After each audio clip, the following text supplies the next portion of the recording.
Welcome everyone. This is the Ask Jason Gelios show. For those of you new, I really appreciate everyone tuning in. Where today I will be sharing with you a summer home maintenance checklist. Now, these are the top things that you should do on my checklist to your home in the summer.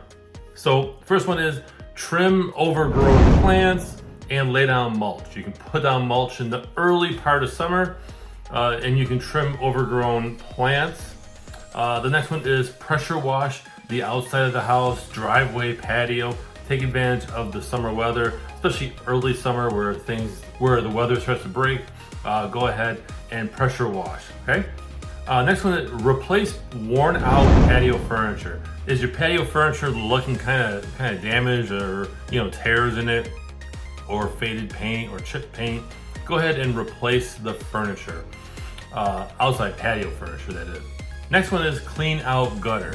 Make sure the gutters are cleaned out. Some people do this in the spring and the fall, but quite honestly, you can do it in the summertime, probably one time, and be done with it, okay? Next one is replace or fix window screens. Now, most of the time you're going to be replacing the screens because if they're torn bad, right? Maybe you can get a patch kit for them if it's a small hole or tear.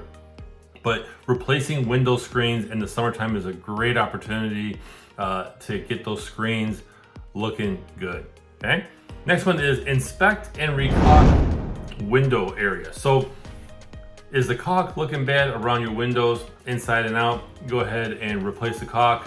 Especially, the warmer weather in the summer will help the caulk go on the way it should go on.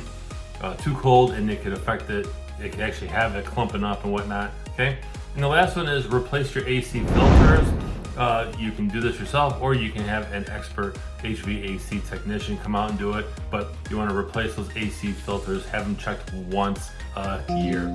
Otherwise, I'm Jason Gelios, Michigan Realtor. I appreciate you guys watching this episode. Share your thoughts in the comments, and I'll see you next time.